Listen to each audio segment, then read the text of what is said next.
So at this point, if I lift off the throttle, I'm spinning.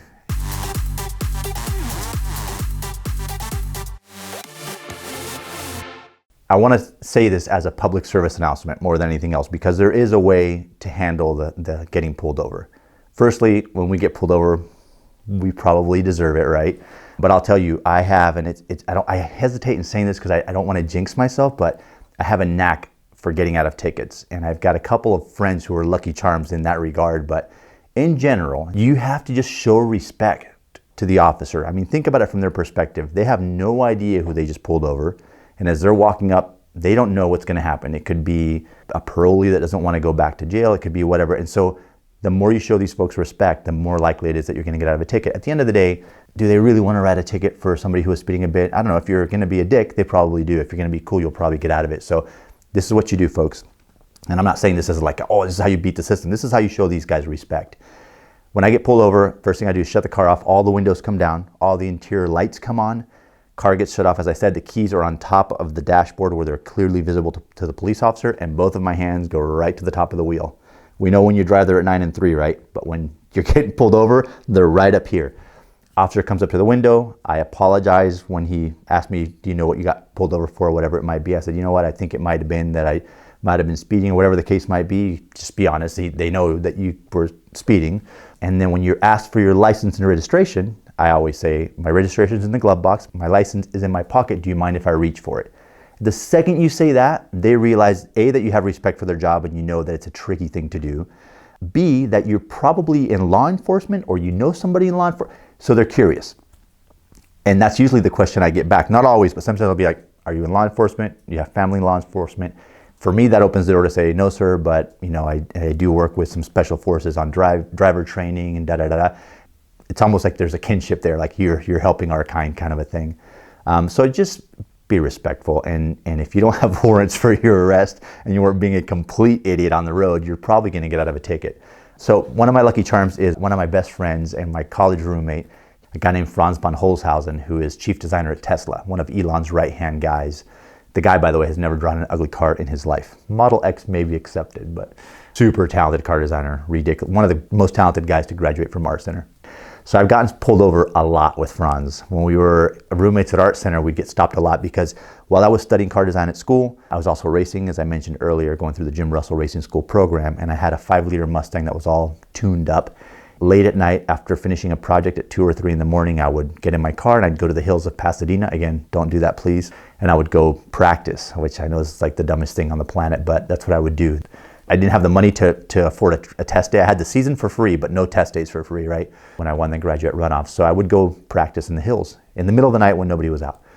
So one early morning, I'm coming back 3 a.m. or so into my apartment, and Franz is there with another friend of ours, Dan, and they've just got back from the local pool hall and they're hammered. I just finished my project. I'm sober. I was out driving, obviously.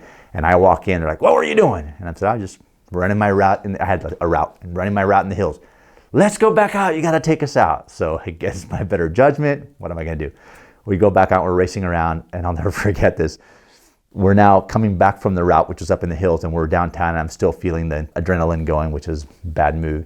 And I come into an intersection and I'm already sliding sideways as I come in. I've already set the car up and I come into the intersection completely sideways. And as I enter the intersection, there's a cop sitting right there. So at this point, if I lift off the throttle, I'm spinning mid-intersection. So I'm committed, man. I'm full, smoke billowing off the wheel wells. And as soon as I gather the car back up and go past him, on the brakes and pull over, shut the car off, lights on, you know the drill. Windows down, hands up on top of the wheel. But I've got 2 drunks in the car with me. Keep that in mind. Cop does a U-turn and pulls up right behind me, sits there for a long, uncomfortable amount of time, gets out, walks up to the car with his hand very much on his holster because he just saw some idiot come around the intersection sideways, and walks up, starts giving me what I deserve, basically. Son, what do you think you're doing? Da-da-da, this and that. Has a step out of the car and asked me what I was doing. I said, honestly, sir, I'm out with my friends. They asked me to give them a ride. We just finished a project. I'm an art center student, and all the cops in Pasadena knew that we had weird hours there. And I said, a good song came on, and we were rocking out. And he starts laughing. He goes, you're going with the good song defense, huh? And I just sat there and looked back at him. He checked my license, made sure I didn't have any warrants, let me go. Amazing. So I have two more Franz stories. Another one is another late night. I go off and it was raining. One of these rare years when it rains in Southern California. My Mustang was always on ball tires because I couldn't afford to put tires on it, barely afford Art Center. I'm out practicing because it's the best time. It's 2 or 3 in the morning. And I come home and we lived in this building that was in a block at Art Center. And as I come up on our building, I happen to catch the green light. And I knew that if you caught the first green light, you could catch them all around the block. So it's raining, it's wet outside. I'm on ball tires. And so I decided to slide through the intersection. And I timed it just right. So when I got to the next block, the next corner, it's green. And so I was basically I was drifting the entire block and never coming out of the drift. It was so much fun. So I did probably 2 laps, came in, parked in our underground garage and walk into our apartment, and I'm just giggling to myself, and Franz is awake. He was sober this time, working on a project. And he goes, "What are you doing?" And I'm like, "Dude." And so I described it. I was just sliding. "Come on, let's go back out." And I'm like, "Hell yeah, let's go back out." So we go out there, and sure enough, I get him in the car, and I'm thinking, I'm going to link the whole block and we'll be done. I've nearly linked the entire block, and I spin right before the last one. I'm like, "Son of a bitch." And he starts laughing, starts giving me shit. So I'm like, okay, let me try again. I go again, I spin again. I go again, I spin again. So now I'm like, I got my game face on. I'm going to put it together. And sure enough, I'm putting it together. I come around the last one, and all of a sudden, it was like Christmas. Policemen from it was like a movie. There's no way they could have come from every direction. It's almost like they planned it and we're around, and all of a sudden it's like action, and they all moved in.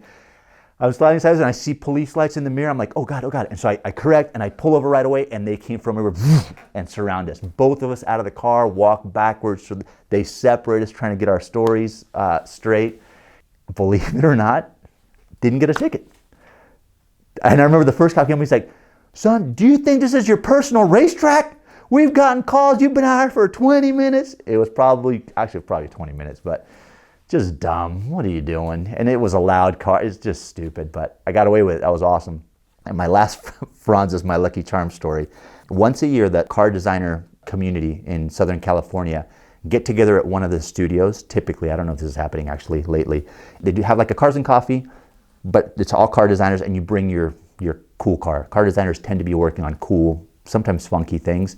So this same Mustang that I drove to Art Center, when I first made some money in my life, I turned it into just this ridiculous thing. It was in Super Ford magazine, Fast Ford magazines. It was insane. It was built by Griggs Racing. What started the whole project, my sponsor in racing, John Haysport, who raced for Roush Racing.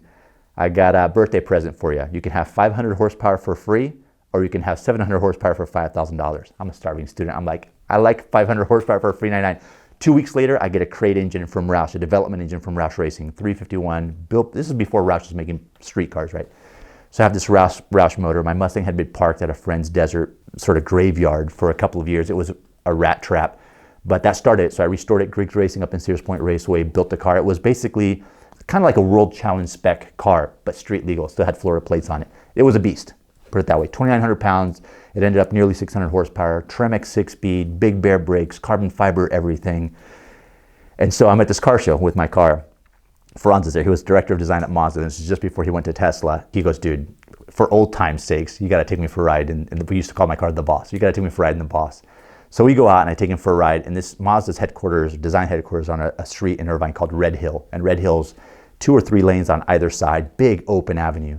And the intersection before is another big open avenue. So we're coming down the street adjacent to Red Hill, and probably 60 or 70 miles an hour, I pitch the thing sideways, and I come into red, because I know everybody's standing out there because they hear the car coming, right? Show off. And I come into the intersection completely sideways, and I fly past the building at Red Hill where everybody's standing at a speed I shouldn't say and I won't say, but flying. Like the sound barrier probably was heard.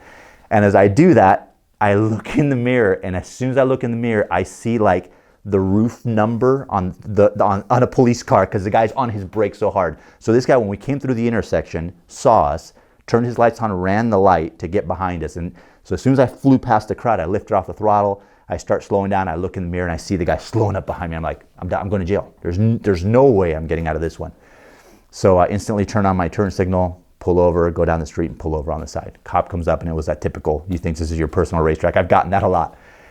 Comes up, and "What the hell do you think you're doing? Thinks it's your personal racetrack?" And I say, "Sir, I'm so sorry. I'm here with my college friend. Haven't seen him in a long time. I just finished building my car. There's a car show up the street." And he's like, "Car show?" And so I proceeded to tell him about this car show. A bunch of car designers are there, this and that. And he was a super car geek. And he goes, I tell you what, I'm going to go back to the car. I'm going to check and make sure you don't have any warrants. If you don't, I'm going to let you go. I'm going to follow you back to this car show. And as he's walking away, Franz is like, no fucking way. No way. You just got out of the ticket. Sure enough, the cop came back. He gave me my license back. He goes, I'm going to follow you back at the speed limit. And he starts to walk away from my car, and he turns around and comes back and he goes, by the way, that car sounded awesome. Who gets that lucky? This guy right here. Amazing. Amazing. Respect law enforcement. Don't do stupid shit.